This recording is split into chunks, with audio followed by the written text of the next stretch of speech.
An excellent blend of nostalgia and traditions from the Old South, combined with the best of new flavors from Northern California at Eric's Place. They're served in a high-end establishment that's hip and jazzy and feels like a supper club. He sits back and relaxes at a place in San Francisco called 1300 on Fillmore. Back in the late 40s through the 60s, this area was considered Harlem of the West. It was known for its nightlife, jazz, and soul food. I'm Chef David Lawrence. Monetta White. And we're the owners of 1300 on Fillmore. I got into this profession because my dad was in the profession. And I was very lucky to get in with the Roux brothers in London at La Gavroche, La Gamma, Le Pourbeau. Okay guys, let's fly our catfish. One hot rack. Having been born in Europe, having Jamaican parents, coming over here and doing Southern style food, my take on it is unique and very personal. It comes with a slight 3-star Michelin take on soul food. I really don't think anybody else around does it like we do. We're more than just dining, we're an entertainment venue as well. So we have various events from Jazz Supper Club to the first Tuesday of the month, the Gumbo Jam, to Gospel Brunch, to Christmas Eve holiday singing. So there's a lot of events that go on here. The wall reflects the heritage of the Fillmore, the people who lived here, the musicians who played, and today we still have that. I mean, 1300 really reflects the diversity within our community. As a husband and wife team, what works very well for us is that I'm in charge of the back and Minetta's very much in charge in the front of the house. Yeah, I think we complement each other very well. And I've always learned now to just bite my lip whenever she comments about my food and doesn't like it. All right, Eric, this is sort of soul food, but in a glam atmosphere, isn't it? Definitely, You get this stylish feel when you walk into 1300. Right, it's an upscale place, like going uptown. You know, there's a lot of dark wood when you walk in, and even if they don't have live music, they're always playing jazz over it. The atmosphere is great, and whenever I go to 1300 on Fillmore, I get the full boat. I start with a cocktail. Sidecar is my cocktail. And they do a nice Hennessy sidecar. And barbecued shrimp and creamy grits appetizer. Succulent barbecued shrimp. It's served in a bowl with these creamy grits, and the whole thing is ensconced by this savory kind of peppery sauce that the chef pours over it, and the whole thing just kind of melts in your mouth. And Chef David Lawrence is actually from London, from UK. He is from London, and so I was surprised that he would know the flavors and the foods of the Old South. And the great thing about Chef David is he comes out and talks to everyone during the meal. He's explained that a lot of the dishes and foods from the Old South he grew up with also in London. And Roger, what did you have? I went with my wife. We started with 2 cocktails, which I thought were very, very good. I had an old fashioned, which I thought was just very, very well done. The bartender obviously knows what he's doing.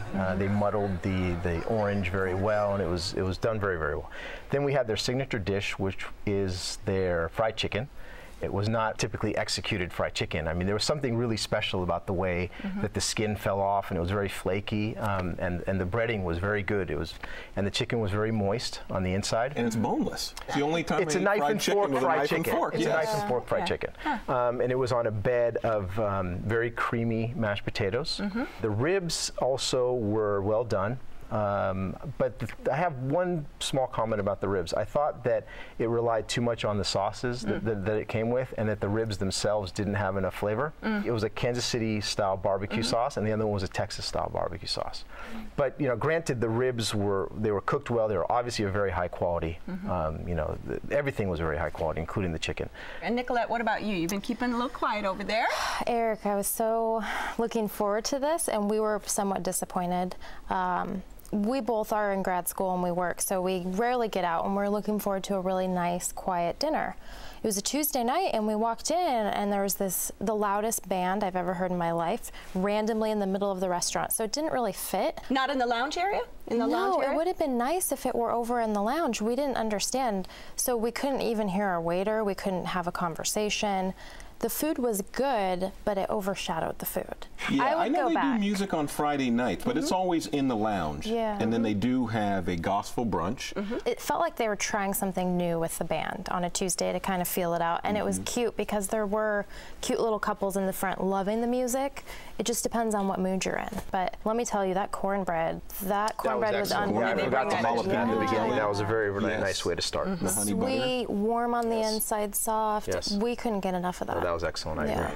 We started with the pork belly and egg, which was amazing. Yes. If you give me an over easy egg and I can put it on anything, it was very rich, bright, beautiful color. The pork belly was nice and crisp on the outside, soft on the inside. We accompanied that with the fried oysters.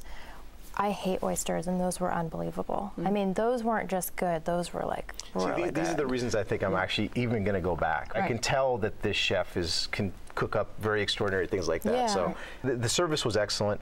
I thought the ambiance was very interesting in the sense that, you know, I was eating fried chicken on a white tablecloth and I was using a fork and a knife. But I like that. I don't think that detracts from the place at all. I think that adds to the interest of the place. Right. I thought it was beautiful, really sophisticated, classy. And to the fried chicken, I agree. I love classy. fried chicken. That's a good so word to use, yeah. Right. And let's talk dessert. Yes. So this time I had the bourbon pecan pie. Anything with bourbon, you can't go wrong. No, you can't go wrong. The pecan pie is kind of on a bed of bourbon sort of chocolate sauce.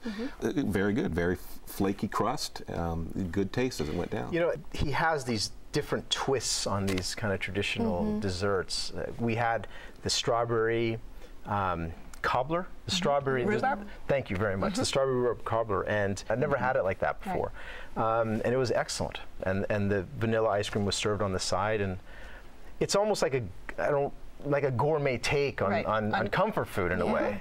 All right, this is your spot, so give us a quick summary, Eric.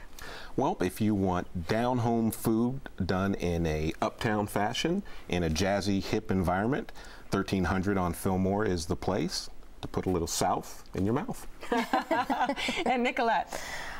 Great place for good comfort food, best cornbread I've ever had, great fried chicken, and don't go on a Tuesday night if you don't like loud bands, but otherwise I can't wait to go back. Okay, and Roger. It's that eclectic mix that I haven't found in any other place in San Francisco. That kind of gourmet soul food. I don't know any other place like that. Right. Great. If you would like to try 1300 on Fillmore, it's on Fillmore Street at Eddy in San Francisco. The telephone number is 415-771-7100. It's open for dinner every day with brunch on Sunday.